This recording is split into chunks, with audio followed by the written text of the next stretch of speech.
rip their arm off. Stop worrying about stupid procedures and do pull-ups. The sport ain't about making stuff look pretty. Why are we having this podcast, and why is it called the 5-Point Move? I'm frustrated with the way our Greco guys from the United States are treated because they are good athletes, they are good human beings that want to win. We got to help them get there. What I want people to know me from, all of our results for everything comes from 5-Point Move. Hello and welcome to episode 68 of the 5-Point Move podcast. I'm Tim Hans, founder and senior editor for 5pointmove.com. And Happy New Year, I guess, since this is the first one of 2026. And look, you clicked on it. You know what you're listening to. You understand already. You know who the guest is. It's none other than Mr. Fantastic himself, Benji Peak. Oh, two-time world team member, by the way, and I don't know, 2 or 3-time national champ. I mean, we have to mention credentials in the sport of wrestling. It's automatic and compulsive for some reason, but nevertheless, a lot of people, most people, are aware of the circumstances surrounding one Mr. Peak, and that is last year he endured a broken neck, just about a year ago. Took you know what's funny, because you say it like it's not the biggest deal in the world, and at the time it was the biggest deal in the world. And you know, there were, at least from the outside, there's a lot of worry and consternation and questions and confusion. But Benji recalls the entire ordeal, but he's moved past it. That's most important. But still, nevertheless, we do touch on it a little bit here in the beginning segment. And then we move forward. Mr. Peak, by the way, is getting prepared this coming weekend, depending on when you hear this, to compete in the Grand Prix Zagreb Open Ranking Series tournament in Croatia. So there's going to be stuff like that. And there's also the other headliner with Benji. He's wrestling now in Oklahoma, not the Olympic Training Center. He's with Sam Hazewinkel's new venture called Position Wrestling. So, look, there's a lot to get to, a lot to quote-unquote unpack. I can't stand that, but unpack. Yes, we're going to unpack it. And, yeah, let's just move right to the segment and then come back with some final thoughts here. For the sake of, you know, the audience, like, what precisely happened with your neck, and what was the, if you can come up with the clinical term for the injury, what was it? I fractured my C5 and my C6 on the right side of my neck in last February. You know, I should know, and I don't remember anyway, precisely, because I was just more, I'm not trying to sound like a bleeding heart, but obviously I was more concerned with just you individually. Like, I didn't care how it happened, but exactly how did it happen? We were doing simulation matches at the OTC, and I did a lift, and the guy I was wrestling faced me, so I did like a high knee, and we were belly to belly, and we had came down, and I had scorpioned over my neck hard, and I instantly knew that I had heard something pretty bad, and I just kind of laid there for a while and was just trying to just see how bad the situation was. I was hoping I had like just strained my neck, or, you know, maybe a disc, something to do with my disc wasn't, you know, or I was just maybe got a stinger. But I mean, the next day I couldn't move at all. I actually went home and slept. The trainers were very upset. They were trying to get me to go to the hospital earlier. They wanted to put me on a stretcher right away. But I didn't want my friends to see me get on a stretcher, because they wouldn't have let me live it down. They would have just lit me up. So I actually went home, slept, and then woke up early in the morning and went to the hospital because I couldn't move at all. It's pretty crazy. So you suspected by the next morning that, like, this was serious. By the next morning I had known that something was pretty bad. But again, I still was pretty optimistic. I was like, you know, this could just be like a disc issue or a really bad stinger, and I need some pain medicine. Like I wasn't sure exactly, but I had a pretty good idea that I was gonna have to be resting my neck for a while. That's definitely, yeah, that was definitely the case. Did you have like any kind of like numbness in like your right arm or anything like that?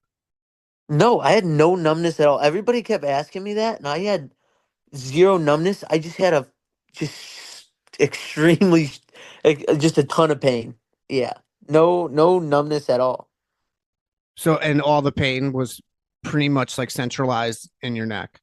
Yeah, my neck and like kind of into my shoulder blade. Right. So And so what happened like when you got to the hospital? I'm assuming you got examined and then went into imaging. yeah, well, I got to the hospital and I was telling them I hurt my neck, and they were just kind of like, "Oh yeah, like no problem. Like we'll send you in the back." And they weren't like rushing it. They just kind of thought I was, just a little banged up. This guy came in, just wants to make sure you know, he ain't got nothing wrong. And then I get the imaging, and they come running into the waiting room because I was kind of just waiting in the waiting room to see what happened, like in this little waiting area. They come running in and they put me in this huge brace and put me on a stretcher and they were like panicking.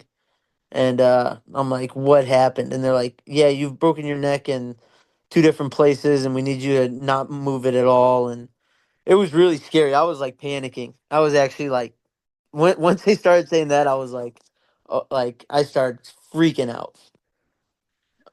Well, why couldn't they just say it like, why couldn't somebody just be calm and be like, listen, here's what happened? Yeah. You know, You would, like, you would think they would, but they were not calm at all. They made it sound like I had 10 minutes left to live type of deal. It was pretty scary, but um they came back like a few. I told them how I'd done it and that I was at the Olympic Training Center, and they had came back and they're like, "Well, the good news is you're gonna be able to wrestle again." Like she's like, "I've seen this injury.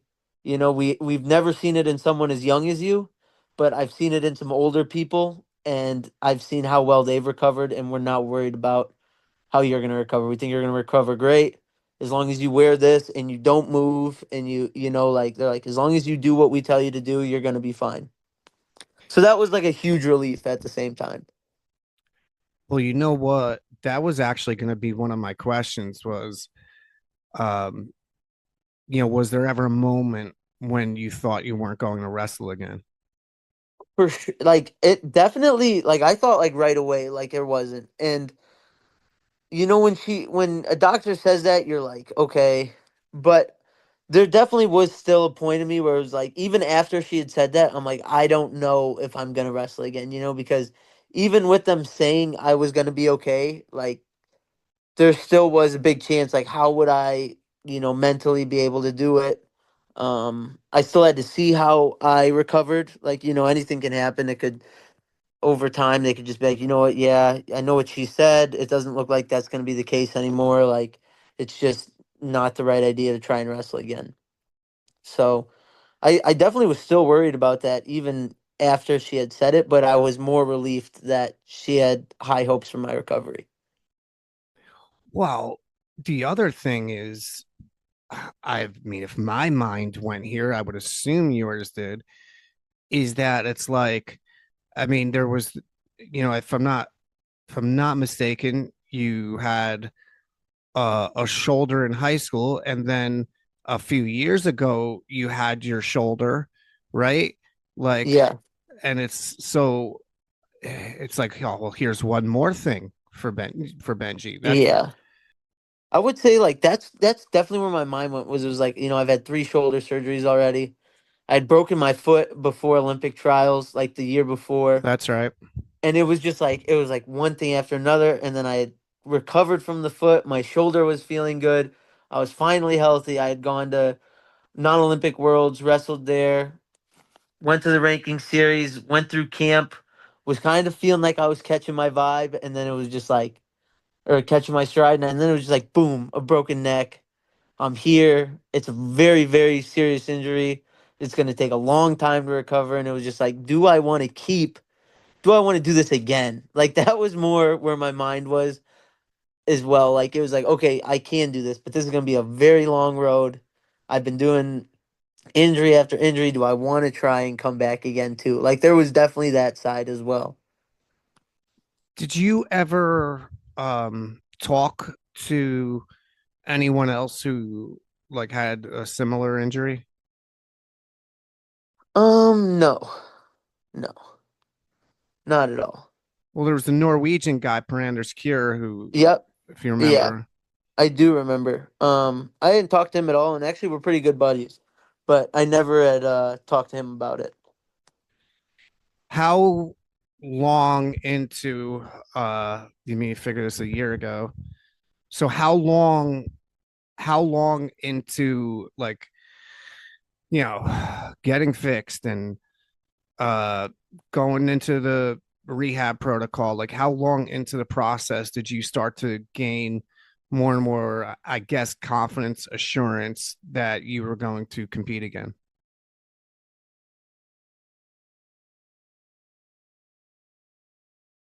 This past August, because I was still more on the fence. Like I wasn't talking to anybody.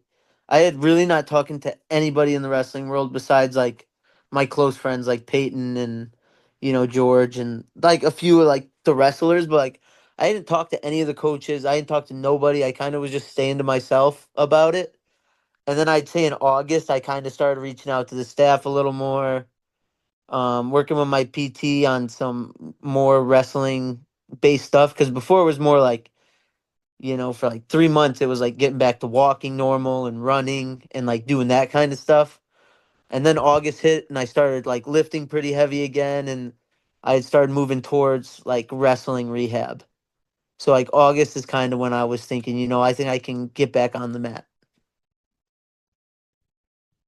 Well, I remember, because obviously, like you and I weren't in touch, and I remember talking to Jacobson, I guess, I don't know, it was a couple of months ago or something like that, and he was talking about how he was wrestling with you. And I remember thinking like, oh, well, that's quite a test. You know what I Yeah. mean? Yeah. Me and Peyton were wrestling over Christmas break. Yeah. We wrestling over Christmas break. I have to like make up rules when I wrestle him now. So yeah. Like what?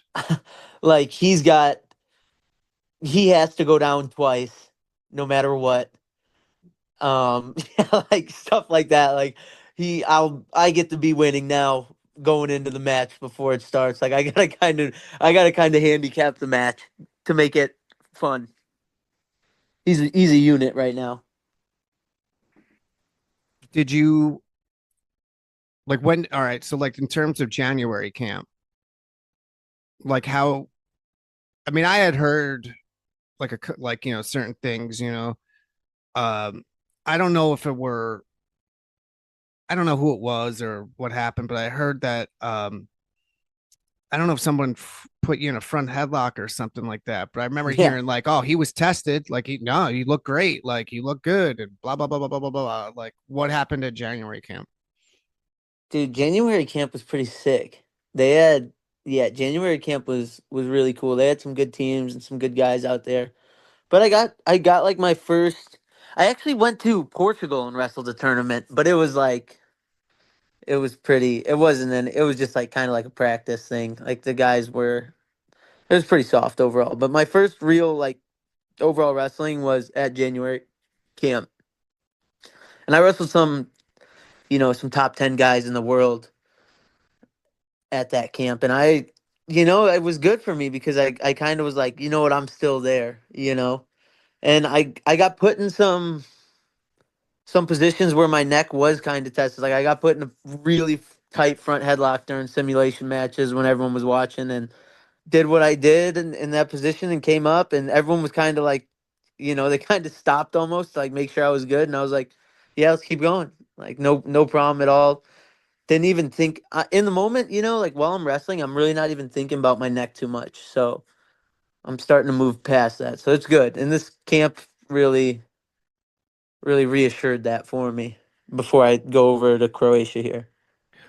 That was kind of one thing I wanted to ask you is like, do you do you have any sort of plan or protocol in terms of governing or protecting yourself in, like, let's say Porridge or something, just because like the volume of live is so high usually and the allotment of partners there and stuff like that? I wouldn't say I have like any protocol going in. I'm kind of taking it like like it never happened in my eyes. But I'm also, I'm a little older now, and if I need to take a day off because, I'm not feeling 100%, and at that camp, if you're not feeling 100%, you shouldn't be in there. You know what I mean? Like so like if I'm not feeling good, I'll take a day and just go lift or go run or do some cross training of some kind and get back when I feel 100%. So I'm just kind of taking it day by day over there, but I don't plan on having any protocol. I'm hoping I can go every single day at camp. Well, I gotta say, like, I love. First off, I didn't know about the Portugal thing. I have no idea. I don't know how something like that gets past me. Honestly, not to sound arrogant about it. We had a whole team go. Portugal? Who went to Portugal? Like, Me, George Sykes, Noah Watchsmith. Noah looked good, actually. Noah looked really good. A few other guys. We wrestled on Team Portugal in a dual tournament. We took second. We did pretty good. when? We lost to Moldova in the finals, and they had a couple Georgians on their team as well. This is well, this is when this was like before Christmas, right before Christmas, 2 weeks before Christmas. So, like, right after, like, let's say, like a week after Finland. Yeah, yeah, No, I had no idea. Like zero until you said it. Zero, zero yeah. idea. It was fun. It was cool. It was my first time in Portugal as well, so it was really pretty. Well, you know what? I remember the Portuguese coach got cool with Lucas at Yeah, Austrian Open like years ago. yeah. It was the same guy. We wrestled on his team. You just got done talking about OTC, and so like to kind of play catch up here. Of course, like you're one of the like you're kind of one of the OGs of leaving high school early to do Greco full time, and you did this by going from Wisconsin to Northern Michigan. Then you're at Northern Michigan for, I don't know, Benji, what, like 8 years, 7 8 years, 7 years? 6 years. Okay. Then you're at the OTC. Okay. And now you are with Sam Hazewinkel's new position wrestling team, club, whatever, in Oklahoma. And so what is that? What was that process? Like, how did this happen? Like, how did Sam reach out to you? What was your whole thinking on it, your perspective? What was like behind the decision to go from the OTC to him? Walk everybody through it, because not everybody is, I think, quite yet familiar with the fact that Hazewinkel's got a new team in Oklahoma. Yeah. So I was at the OTC for just about a year and a half.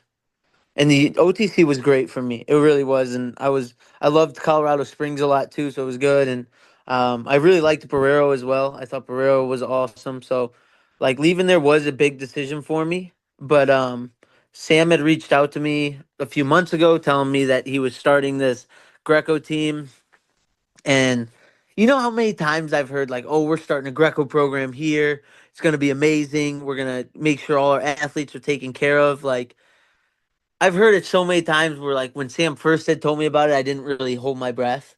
And then he had called me again and he was serious. He's like, you know what, we're gonna get you guys here.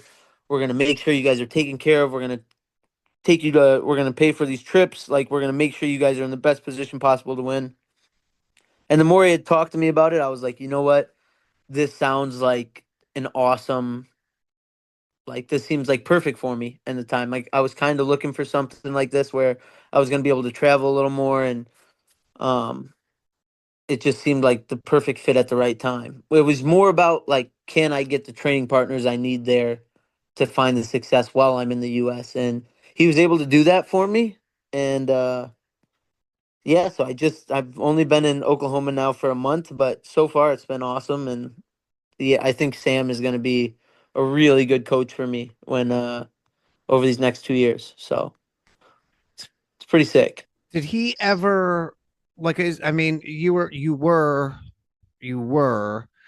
a Sunkist athlete. Did he ever corner you at all? Did you have any connection through Sunkist prior? Yeah, we had met through Sunkist, definitely at like in the hall. We all stay at the same hotel, so we'd meet there. And he had cornered me, I think, in a couple matches, not many, but a couple. But I'd always talk to him at all the tournaments, and so we knew who each other were. Like we were pretty familiar with each other overall.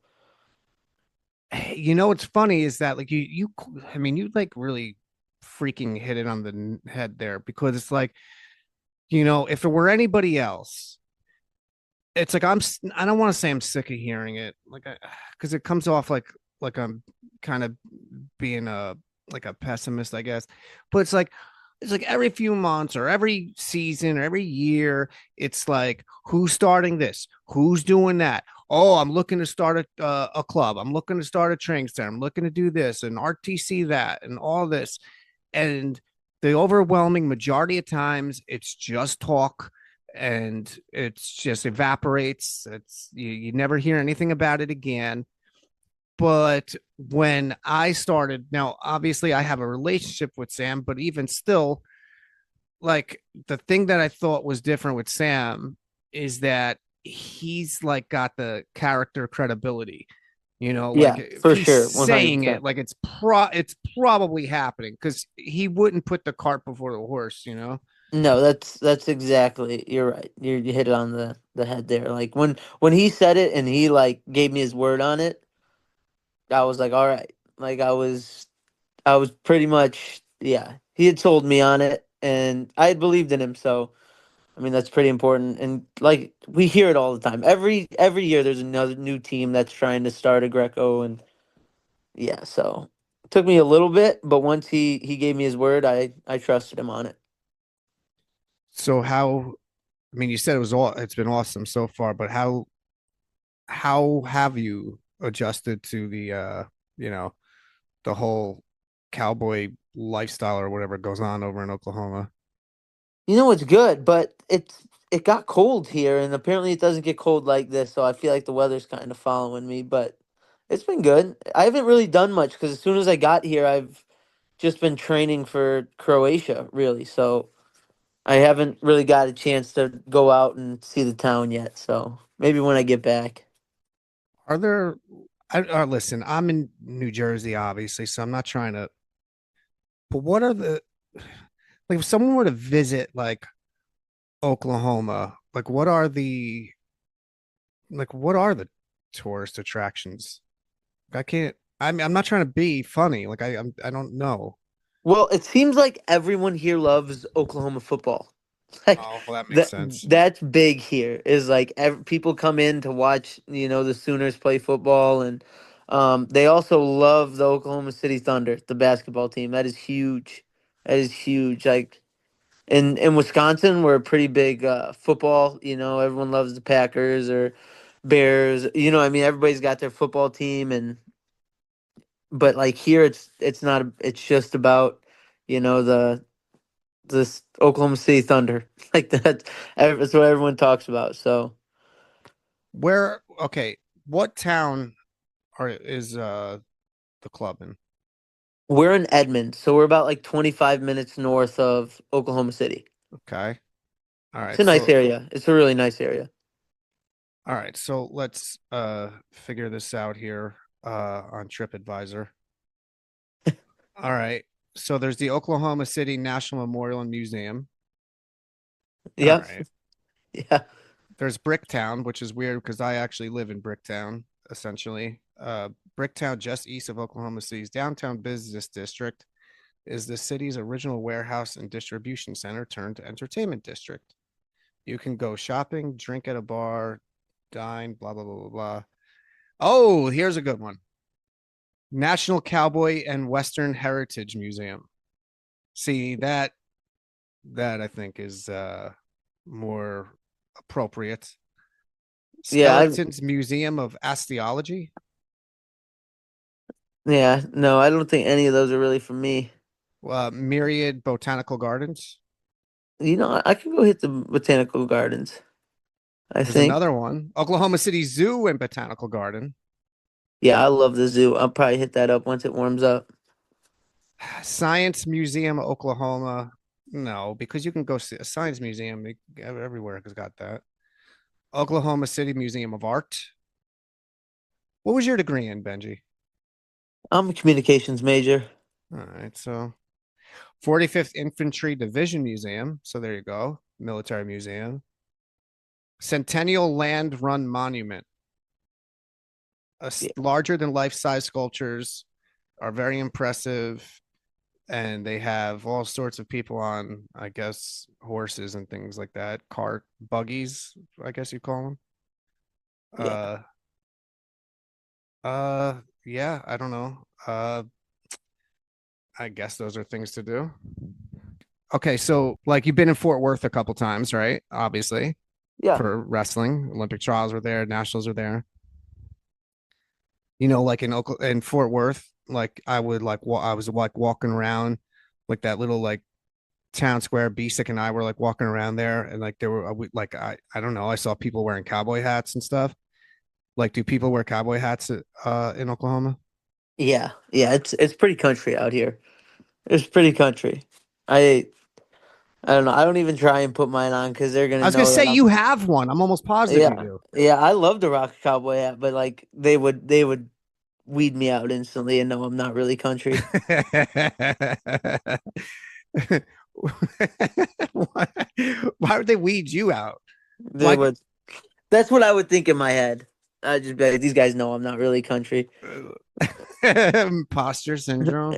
Yeah, probably. So Well, I was telling somebody because from when we talked last week, you were like telling me how like like you went to like the grocery store and there was like no meat left over like 2 inches of yeah, snow or yeah. something. It snowed like 2 inches here, and they were panicking. I had gone to the store to get some water bottles, and there was none left. There was no food on the shelves. The only thing that was in like the meat section was chicken feet. So I was like, I might as well get some steak while I'm here. No, nothing. Not even hamburger. Like it was just chicken feet. That's it. It was, yeah.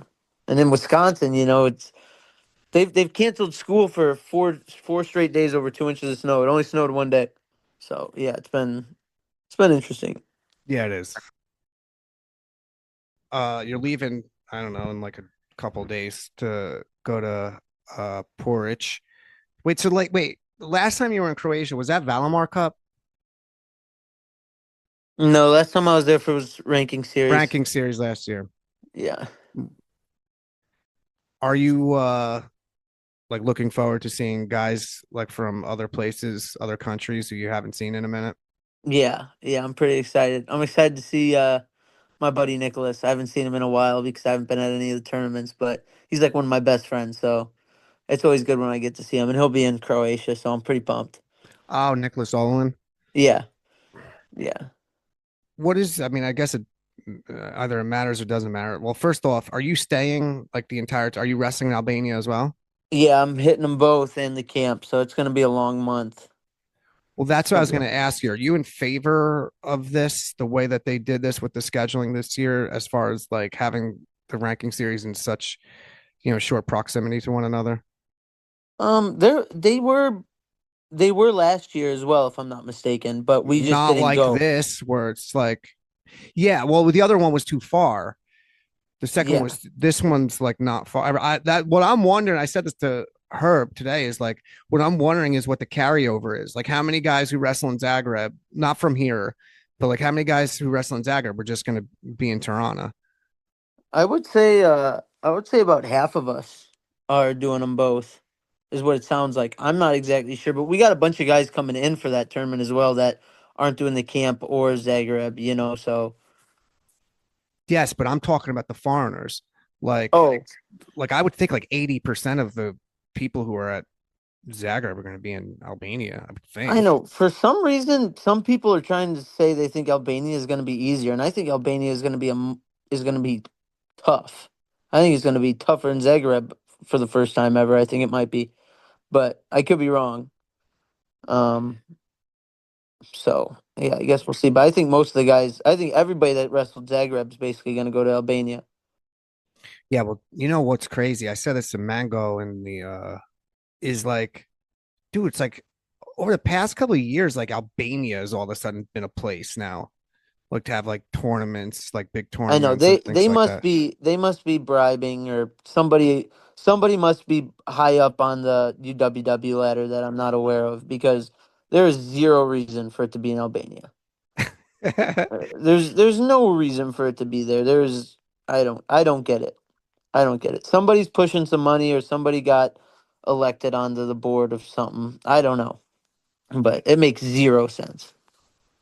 Zero. Zero sense. Yeah. Well, But what is the distance between going from, let's say, Porridge to Tirana? I have no idea. All right, well, let's find out. I have no clue. But Albania yeah. I don't love it. I don't love it. But there are also worse places to be, so it's hard to complain at times, you know. Basic liked it when he was there. It's I 10 I mean hours by car, by the way, that's it. Albania to from Zagreb. Well, I put Zagreb, but it doesn't matter. oh Croatia's not that big. yeah. Yeah, it's tiny. So That's wait, interesting. I didn't know that. I wonder if we're driving there. no, probably not. I hope not. No way. Let's see how long is a flight. Flight's too quick to. Yeah, flight's really quick. Yeah. So we'll It's see. It's crazy. Like I have no idea what travel looks like. I haven't even like looked at my flight yet. oh, I get interested in these things like hardcore. I don't. I just jump on and see where I end up sometimes. Well, that fits your personality type. It does not fit Yeah. mine. Yeah. Uh, Yeah. yeah. Anyway, well, it's a nice Mediterranean country, and they have a really impressive organized crime legacy as well. Albania, in case you didn't know that. Yeah. So you know, watch who you associate with out there. It doesn't make sense. It really doesn't. It's not like they have an okay freestyle wrestling team, but it's not like they're big in wrestling. They might have five senior Greco guys and five senior freestyle guys. I don't even think they definitely don't have a women's team. So it's just kind of a weird spot to have Well, it is, but they also like to have these events in these countries that don't have prominent wrestling programs because and Mango actually pointed this out as well, is because it helps build like awareness, helps build marketing, like gets attention, like, hey, look, we're like legit. It shows other people in the country, like, I don't know. I'm not disagreeing with you. I'm just trying to well, nobody comes to watch it, so that always sucks. I okay. mean, they not think about that at all. And it's uh, yeah, well, me personally, just as like a, from the outside of the fishbowl, I just would think it'd be better to have, if you're just like, it's like they push Hungary all the way to like the summers now. And like, I just would rather go from like Zagreb to Budapest or something. yeah, me too. I love Budapest. You mentioned George. How's George Sykes doing? Dude, George is doing good. He's doing good. He's he he's doing really good. He's been training really hard. He's been wrestling well. He's down a ton of weight. Like he looks like super athletic again. I'm telling you. He's gonna be down at 82 kilos. What's he walking around at? He's like to 88 kilos now. He was weighing 107 kilos, and he's down to 88 kilos. Like he's been really working hard and sticking to his diet. He's been doing good. Good. I'm excited to watch him wrestle this year. He's coming to Albania. Oh, that's awesome. Is he? Albania's got a lot of guys that don't have, like, Albania's going to have a bunch of guys for the U.S. that you don't see at these tournaments as much. So that'll be interesting. There's a few guys where it's going to be like their first real big tournament. So it'll be interesting. Well, it's important because, like, far too often, what we're doing in our country's program and the national coach certainly understands my point of view on this, is that, and I understand why, but we invest, reinvest, and double down on investing on, let's say, the ones and twos and tertiary threes, right? But it's like we complain that we have a lack of depth. Like, as far as, like, if you go ahead and you imagine for a second, like, take top two. In some weight classes in our country, you can even say top three, but take top two.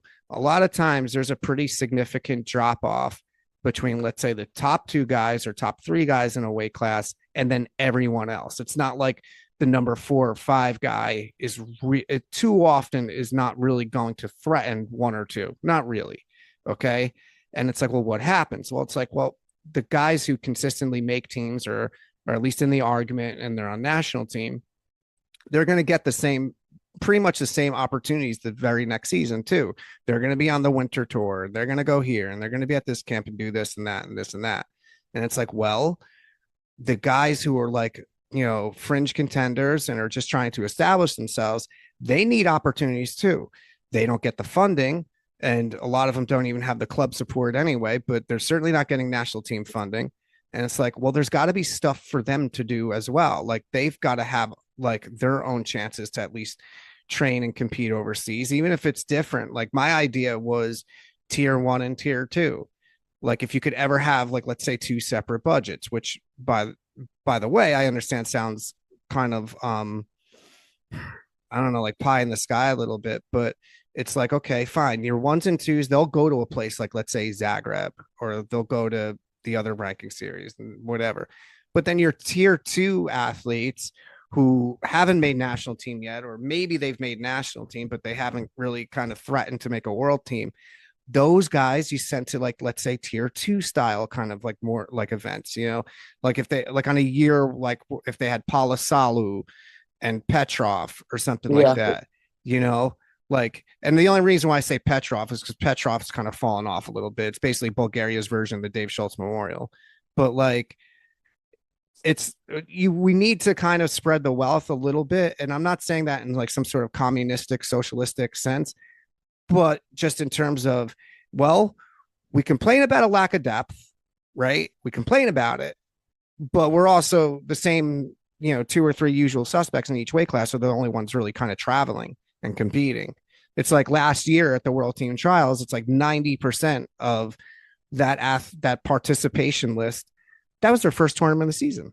It's like they're not really doing much. And it's but like a lot of those guys, a lot of them bitch about not getting to do this stuff, or they want these opportunities and stuff. But when we have opportunities in the U.S., they don't even come to them. That's the biggest problem, is it's like, if they were all coming to all these camps and we were filling everything up, and it was, it was tough to even, get the ones and twos into the camp because we had so many lower guys, we'd probably be like, what, let's get more guys involved. But that's not even happening. It's not happening. And sometimes you got to make a way for yourself, like you like everybody would be like, "Oh, I'm not going. I can't go to this trip. I can't afford to go to these tournaments, and NYC won't help me." And then it's like, next thing you know, they're in Mexico on vacation. And it's like, well, that's different. and it's like, well, you probably could have went to Thor Masters this year, I'd bet, but instead you wanted to go to Punta Cana with your girlfriend. So, like, that's a problem. That's a real problem. Like, sometimes you got to do it for yourself, and then it reap the rewards after. Maybe the guys see, oh, this guy's going overseas. He's trying to do this stuff. Next thing you know, you're on the funding. You're getting on NYC. You're getting help. You're getting reached out to. Like, they want you to come to the camps. I don't know. That's just what I think. Well, listen, no, you make a great point. That's part of the problem as well. That is definitely part of the problem as well. That said, there should be like some kind of avenues open budget wise, if we could ever have it, to where it's like, identify guys like from, like, let's say 4 to 7 or something, and here and there. It's like, hey, listen, like, would you be interested in going to this? Because we can fund it, And then you at least put people in a corner to where, like, if they say no, then it's on them. You know what I Yeah, mean? I guess. I mean, we'll see. We'll Well, see. I don't think it would. well, it's not I happening don't. anytime soon. I really Yeah. wouldn't worry Yeah. about it. Oh That's funny. gosh, you're right though, man. Like I look, if there is one complaint that, or I shouldn't even say it's a complaint. It's not a complaint, but if whenever I talk to, like, guys from the past, older retired guys, guys who are in their, I don't know, like 50s and 60s, dudes who've been done for like a long time. If they have one critique of the current generation, it is that they are too dependent upon others, too dependent on coaches, too dependent on help, too dependent on resources, instead of having more of a, like, well, it looks like I'm going to have to do it myself sort of attitude. You know what I'm saying? No, it's a huge problem, and it's just like I'm just sick of listening to everyone complain about it. To be like, that's where I'm at with the whole situation. Like, it's a problem, but I just wish they wouldn't all complain about it, and then when they have opportunities, they don't take them. Like, there was a time, I don't know. I don't Say know. it, just That's say a it. Just that's say it. just a You touchy start a subject. sentence, say it. It's a touchy subject because like we've all like everybody's been there. There's not one guy that's on the senior ladder that didn't have to pull money out of their pocket to go somewhere or you know make phone call after phone call to get to a camp or get invited to a tournament or go over like I don't know. And it's just like people don't do it. They just don't do it. So Dude, I remember there was a time when Linland had to turn people away and tell them that they can't come because they're at capacity. Like everything was pretty much fairly well full, to the point where guys were, some guys felt like, via perception, that they were like being left out on purpose and things like that. But that wasn't the case. It's just that the buy-in was so high. And it's like you fast forward, I don't know, 10 years or so, and now it's like you have to twist some people's arms to, yeah, to come train. Yeah. I don't know, whatever. Hey, let me ask you a question. You're very close friends with Spencer Woods, is that not correct? Yeah, Spencer's I would consider him one of my best friends. So what is it like for you when you watch him and Peyton wrestle each other? Yeah, dude, that one sucks. I hate that one. I hate that one. And I got even closer with Spencer once I moved to Colorado because he lives there. Like we were really close before, and then I got close with him, even closer with him while I was living out in Colorado. So it's yeah, it really sucks. At Olympic trials, it was a little easier for me to sit in Peyton's corner because Peyton was wrestling with me every day. But it still was like, man, it was really hard. I Yeah, I don't like that. I wish they were at different weight classes. I would do if there was anybody that I wish was at a different weight class, it was Spencer and Peyton. Yeah, I mean, look, this is something that just is just common in our sport at every level, like we we form tight relationships with, and plus Peyton's like a little brother almost, right? I Yeah, mean, yeah. I'm so close with Peyton, just his whole family. So it makes it super difficult. It's a super difficult match to. I honestly don't even the one where they wrestled in Vegas. I didn't even watch it until after. I like just turned the stream off. I wasn't in Vegas. I was just watching on my phone. I just turned it off. I actually went back and rewatched it after. So I was like, I don't even want to watch this. That was really where I was at.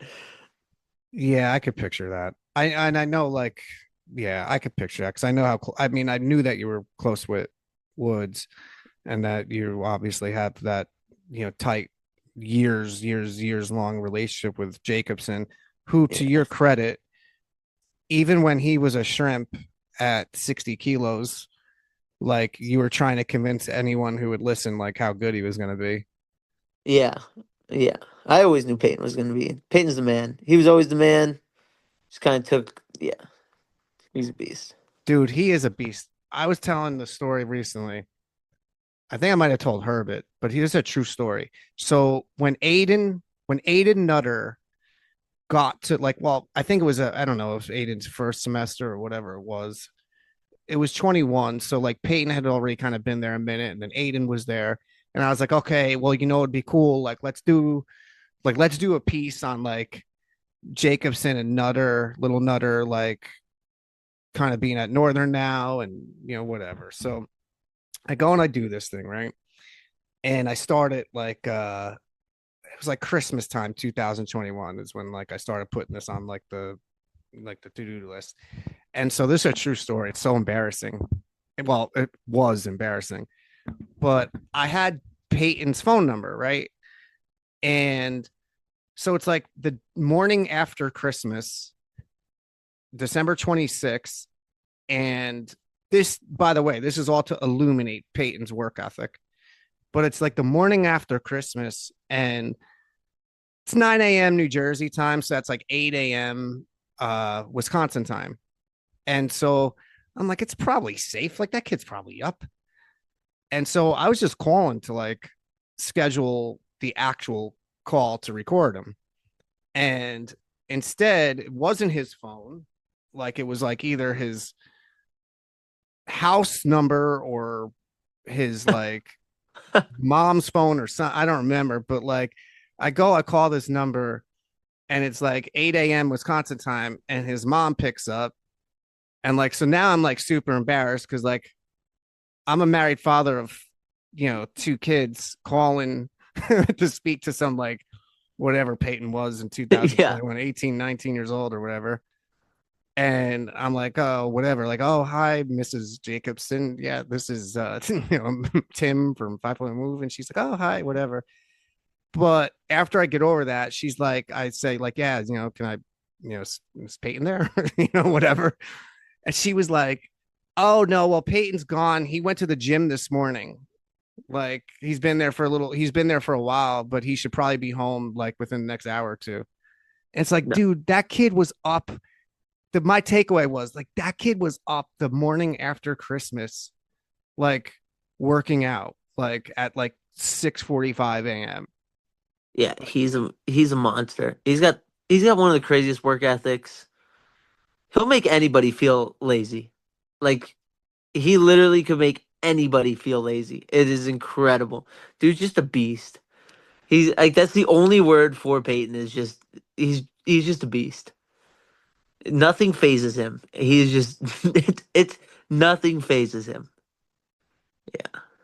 What was it like watching him get his U23 world medal here? I mean, it was pretty hype. It was really hype because I mean, he's been working for forever for that. Like we were talking about it like going into it. I'm like, dude, you can do it this year. And you could tell he felt super confident going in. But then the best part was he was actually flying. He flew from the World Championships to North Dakota, and I picked him up in North Dakota, and we went hunting for a week. So it was like as he got off the plane, I was waiting for him at baggage claim, and he came out like all nonchalant, and then he had the medal around his neck, and he had like pulled it out like it was a chain. It was so funny. It was so funny. Yeah, you guys are in a good spot. We had a good young group. Yeah, we got a killer young squad. Like the young guys are, they're really talented right now. They're really really talented. This is, I mean, look, I know that obviously I would think obviously that, you're of course, you know, focused and concerned with your own individual goals and things like that. But, you know, I got to think like, I think that you're probably looked at even with having gone through, maybe even especially actually gone through, the injury over the past year, but like, you're like got to be looked at as a leader in our program at this point. No, do you feel like Yeah, one? I do. I do. We got a lot of older guys on the team though that kind of keep the seniority over me at times, but I'm definitely like the biggest hype man on the squad. Everybody kind of knows that. I would say it's me or Max Black for sure, but I try and keep everyone hyped up, and the newer guys that are coming on, I try and kind of show them the ropes the best I can. But I definitely wouldn't say I have the seniority rank on the squad for the Well, most you part. don't 'Cause in terms you're 25 years old. I get that, yeah, but like you're you're very supportive of like everybody. You're obviously very vocal, and you're also a top athlete, and you've been around like even though you're only 25, the thing is that like you've been like a major part of the program for what now? Like I mean, if you count when you started even at Northern, like that's 2017. So like it's not like you just got here and you're like being presumptuous. Like everybody knows you. Like I would think that young guys probably would like certainly listen to you. yeah. They definitely do. They do listen to me for the most part, but um, I know my role. I know my role on team, and I worry about myself for the most part. But there is a time and place where I speak my mind or try and tell these guys, like when we're going on a trip, what they need to start looking out for and what's going to happen when we get there. So, I try and stay in my role the best I can. Are you good at like are you good at comforting guys? No, no, I'm not the comforter. Definitely, they don't come to Benji for comfort. That's the truth. But You're not a when they hand on the when they shoulder guy? Hand on the no, but shoulder? when they want to hear the real honest, when they want the honesty, I would say I'm probably the guy they come to. 100%. Yeah, yeah. I'm definitely not the shoulder guy. But yeah, I'm not the carrot guy. I'm the stick guy for sure at times. Ooh, I like that. That's a pretty good one. Hey, so what do you think about Doan here? What they're doing so far? I like what they're doing. I actually went out there. I was one of the first guys that kind of went out there to take a peek at what they had going. I like what they have going there. It's gonna be one of those things where like a lot of people already have a opinion on it or a voice of what they think, but it's one of those situations where it's like it's gonna take time. If you take an opinion of what it is now, it's not gonna be the same, in 3 years. I think they're on the right path. They got to get a couple superstars. I really think that's they like. It's hard to get guys to go there without a few superstars. I think they need to invest a little more into that. But um, they got a good thing. I like Christensen a lot. I like Tommy Brackett a lot. I thought he was a great dude to pull in. So I think they're on the right track. I like what they got going there. They've done such a great job of bringing kids in so far, but Yeah, I really like, and I love Christensen. I totally do. Totally. What I'm really, you know, how we were talking before, how you always hear, oh, they're going to do this team's going to do that, this guy saying that he's going to bring this team in and stuff like that. And don't get me wrong, this was a little different because like Cheney and then, Justin were like involved in helping make this happen as far as don't adding Greco and stuff. But I figured it would probably take, they've got a lot of guys already.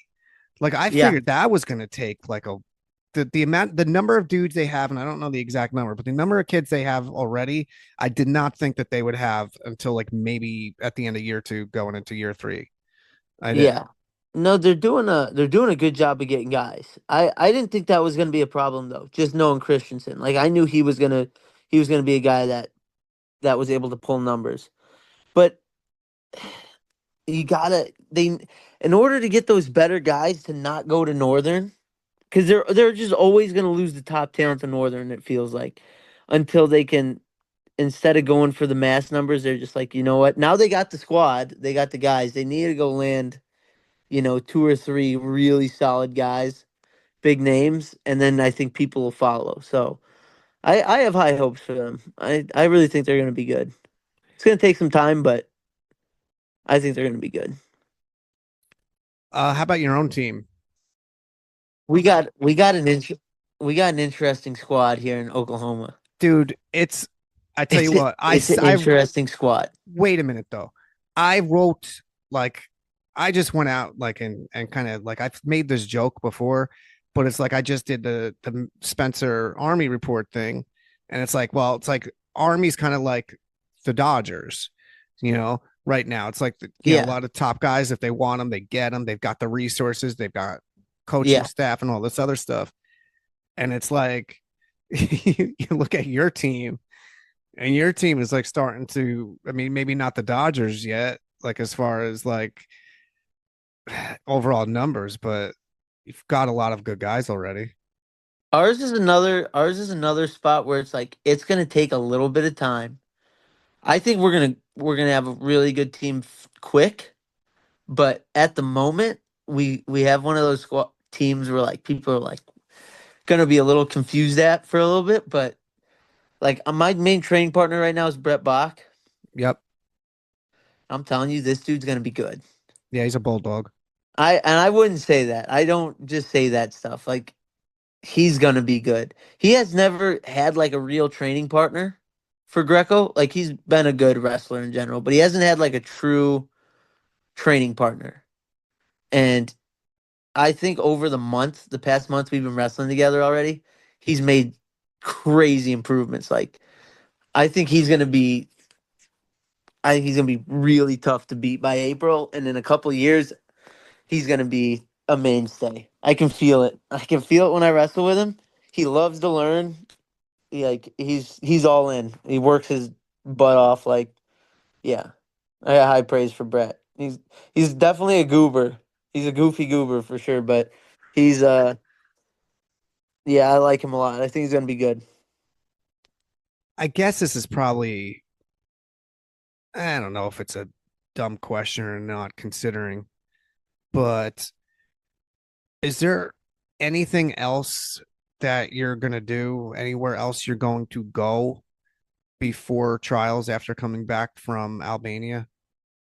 No, I think I'm gonna hunker down here and kind of just take what I've learned from Albania, whether it's the tournament or what's going on in camp and my matches at camp, or just how I'm feeling, and I'm gonna take that month and a half, 2 months to just stay here. Like they got camp in March, and we're not gonna send our guys there. Sam's already told us we're not gonna go there, which I think is a good move. So we're gonna stay and train, and we're just gonna get ready for that. Probably last question. You said matches in camp, right? Do you grade yourself differently depending on the circumstance? Like, whatever live goes you have in camp compared to like how you do in matches? Like, do you grade yourself differently? Like, as far as like, well, I did this and this against this guy and this guy in camp, but then in tournament I did this and this and this, but that was the tournament. Like, do you grade yourself differently depending on whether it's a tournament or if it's a training camp? Yeah, yeah, because they're so different. In a tournament, it's more like I would say in a tournament, I feel like we focus more on like the techniques that were happening, like oh, you were in bad position, you know, in these spots when you had your underhooks, and in camp you can kind of feel like I don't know if this guy felt way stronger than me. Maybe I need to work on my strength or my cardio wasn't the best. It's not as much about the wrestling as it is like your overall fitness. That's kind of where I stand on it. Or I'm getting tired in these positions, or I'm getting snapped down in a tournament. It's more like, man, my match IQ is out the window, or I'm getting off balanced a lot. And these like that's more what I'm thinking overall. But you can take a lot from both of them. Practice matches are great. They have their own thing, and tournament matches with the lights on, they're a completely different thing. But you can pull a lot from both of them.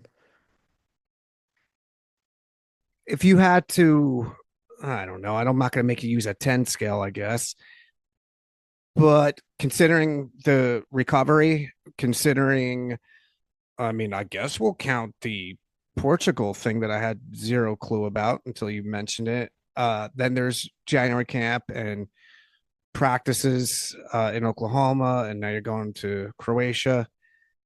Like you said that you had started to in August, like lift pretty heavy and all that. Like, where would you put? Like, is your physical like strength, your physical viability, the same as pre-injury, or are you even physically stronger at this point? I'm a lot smaller. Like just I'm pretty like before I was weighing like 80, 81ish, and I was cutting down to 72, so I was cutting a lot of weight. And now I'm weighing like 77, so I'm not cutting as much weight anymore, and I'm a little smaller. I'm not as strong, but um like physically, I would say, but I'm pretty, I don't know the word. I feel really good right now. It's hard to explain, but yeah, I've definitely lost some size from the injury. But I still feel really good. Feel 100%. Feel like everything's kind of trending in the right direction. So, So that's probably just temporary, you know. yeah, I think it'll be temporary, but I kind of like where I'm at right now. Like I really don't mind it for at least this year. I kind of like where my weight's at, and I like not having to focus as much on cutting weight, and I can focus a little more on the wrestling part, which I think is honestly been really nice. Um, it's been really nice because I feel like a lot of times I'm getting hurt is when I'm cutting that, that huge amount of weight. So I think this could actually be better for me. We'll see. We'll see. Feel it out here in a couple weeks. Is that advice that you give to younger athletes? No, no, I'm opposite. I think when you're young, everyone's like, "Oh, don't tell the young kids to cut weight and don't tell them to do this." You gotta do whatever you gotta do to win because you will hate this sport if you're not winning. Like, I am an advocate of if you can stay up and weight and still win a lot of matches, then don't cut weight because cutting weight sucks. But if you have to cut weight to win, cut the weight. Cut the weight, or you're gonna end up quitting because this sport is too hard. You won't hear nobody else say that, but nobody else is being honest. That's a fact. People are like, bump up. You just go up weight, and then they end up losing, and their kid hates the sport, and they're like, well, that sucks. And it's like, well, anytime you're losing every single weekend, you're gonna hate it. If you cut some weight, you're a little bigger, probably gonna like it a little more. I don't know. It's crazy, crazy concept, but that's how I personally feel. Okay, and that was two-time world team member Benji Peak, Mr. Fantastic, as I like to call him. And yeah, two-time world team member, multi-time national champion. And I don't want to get sentimental. I could have said this to him. And in the past I did text him these things. Or whatever. Not that text him these things. But I hope everybody understands the kind of toughness Benji Peak is comprised of. Okay? Because, yes, is he crazy? Yes, he's a little crazy. He's hilarious, too, but he's crazy. But he has put together a body of work in conjunction with his results that if you look at it like as a whole, he's 110%. There's no one tougher than him. There's no one tougher than him. Okay? He's come back from, yes, okay, the recency bias, the broken neck, for crying out loud, a broken neck. And it's like, yes, the way he describes it, and he's saying how the doctor told him, like, look, you're going to wrestle again. And, like, that's, okay. But he said he did not know for sure, because you don't know how these things are going to go. It's one thing to hear a doctor say something. Doesn't mean it's always going to turn out that way. But it's not just that. It's just, it was only a few years ago. I want to say 2022, tore his shoulder up. And that was, needless to say, a giant big deal. And the way he's left it out on the mat, like his first series in 21, I guess it was, against Pat Smith, and he lost that series. Benji did. But he he emptied his reserves in totality, which for someone like Pat Smith, that's automatic. That's how Pat Smith had been as a competitor. But it's what it takes to just compete against him most of the time. And Benji hadn't really been called upon to do something like that. And then you keep going, and it's, Benji's match versus Kikanoff in the Olympic trials challenge tournament final or whatever it was. Or at least, was that what it was? The challenge tournament final? Semifinal. Sorry. Semifinal. And, I mean, if you look, Benji came back from that shoulder injury and had a whale of a season the next season, which is what I'm talking about, that era with the Kikanoff match and all this. But it's like, the kid has bounced back from 3 shoulder surgeries, if I can speak English, the broken neck, and he's an animal. He's an animal. So off the air, if you want to call it off the air, we'll be dorks and say off the air. But when Benji and I weren't recording, I was, I had been spitballing this previously. It's like, he's so much fun, and he also looks at the sport as a sport. He's someone who can talk about Greco-Roman wrestling as a sport, and not everyone associated with it can do the same. And so at one point I had thought, if I could somehow manage it, it would probably be fun if I can involve Benji in this type of thing a little more. So I go and I mentioned this to him when we weren't recording, and he was mutually interested. He doesn't lack for hubris, in case you hadn't noticed. So he was like, oh yeah, give me an hour, whatever. So we'll see how that goes, how that might work. The ironic part, or coincidental part, I guess, is that I had a very similar conversation with Kamal a couple of years ago, or a season ago, or whenever it was. Because Kamal is so good at this too. He's good at relating the athlete experience and relating it to the fans, and involving the fans, involving those who are on the outside of the periphery. And maybe there's a way to combine those two elements, Kamal and Benji, somehow, or I don't know. I got to think about it. I got, see what we can potentially do as time allows for all 3 of us involved. But that might be something. It might be something going forward at any rate. But look at Benji. People probably forget. I don't know how many of you listening are casuals. Probably a fair amount. And I don't know who's going to remember this. I hope, I can't talk. I shouldn't be allowed to talk. That's kind of what it is. But anyhow, for those who might remember, back during the pandemic, it's called 5 years ago now, Bill Cale, who was Benji's youth coach, obviously a lot of people should know who Bill Cale is, Ringers, an enormously important developmental Greco-Roman coach in the United States. He ran what was called the Ringers Showcase. I think he did 1 or 2 of them. And at one of them, called early 2021, I think it was, Benji Peak and Austin Nutter did the play-by-play / commentary for it, and they were awesome. They were terrific. And I'm not even saying that from some sort of bias because I have relationships with these gentlemen, or because of a Greco-Roman bias or anything like that. They were great.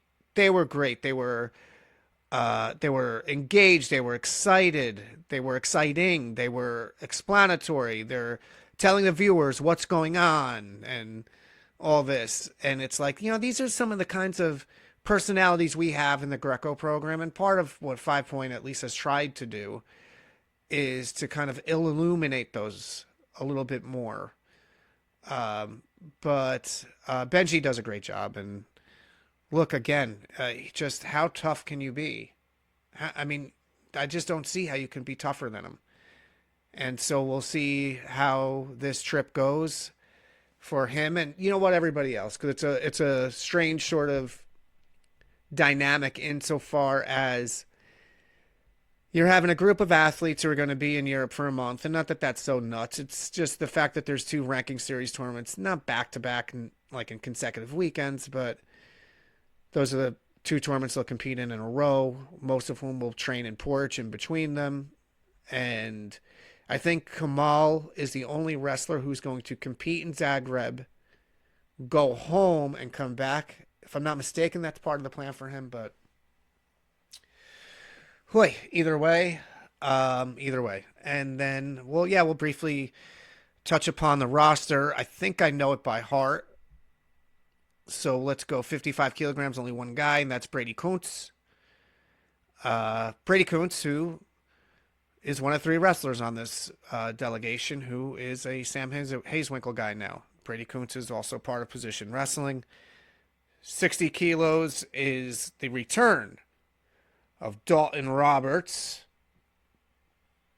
multi-time world team member, national champion, Olympic team trials champion, reigning world team member, the one and only Max Black, and world team trials runner-up Zane Richards, who last year was second at the world team trials to Max, and that was his first senior Greco tournament, and he's locked in. And so that's 60 kilos. 63 kilos, Ildar Hafizov, or however you like to say it, Ildar, 2-time Olympian, 90-time world team member, I guess, or whatever, between USA and Uzbekistan. And 63 also has Rhett Peak, no relationship to Benji, other than both were at the OTC at the same time, and both are now with Sam Hazewinkel. So Rhett Peak, this is his first major league appearance in the big time, Zagreb Ranking Series tournament. 67, Austin Nutter and Otto Black. Otto Black, of course, U23 World Bronze. Austin Nutter, 2019 Junior World Bronze. 72, Benji Peak, Alex Sancho. 77 is Just Kamal. 82, Becca Milashvili and Jesse Porter. 87, Peyton Jacobson and Zach Braunagel. Peyton Jacobson, U23 World Bronze, of course. If we're going to keep doing this, I guess I should have said Becca, 2024 U23 World Silver. I mean, this is nuts. And then 97 is just Michael Foy. 130, heavyweight, Colton Schultz. 3 age group world medals, including a U17 gold. 2-time U20 World Bronze, Aiden Atau. And 1 Mr. Courtney Denzel Freeman, who's also, on the cusp of potentially being UFC heavyweight champion one of these years, but he's Greco-Roman wrestler / MMA fighter. It's no secret, I would prefer he, for this station of his life, focus on just Greco-Roman wrestling. But he says he can't because he needs to, his brain gets too bored. So either way, that's your roster for Zagreb. We'll see how this carries over to Tirana, Albania, the Muhammad Malo tournament. And then away we go. I was going to do a whole thing on the updated Olympic qualifying procedures that UWW just released. And it's exhaustive. And it's a hot mess. And prior to my recording this segment here, I was on the phone with Dennis Hall and we were both going haywire over it, mainly in disagreement and confusion. So, I'm going to save it just because I don't want this segment here to wind up a half hour. But you can read it for yourselves, but basically what UWW is doing is prioritizing 2027 stuff over 2028 stuff, the actual year of the Olympics. So have fun with all that. And let's move on to social media concerns. To follow Benji Peak on Instagram, because I'm not doing Snapchat and I'm not touting TikTok either. It's either Instagram and X or that's it. Okay, so Benji, Instagram, Benji_Peak, Peak, Benji_Peak. Dennis Hall, you can follow Dennis Hall on Instagram as well. That's Dennis Hall_UD. And for the sake of tradition, to follow Dennis Hall on X, you can do so at Dennis Hall WGW. And for USA Greco-Roman news and athlete perspectives, please go to 5pointmove.com. And as always, follow along on X at 5PT Move. That's it for episode 68, everybody. Thanks for listening, and we'll see you soon.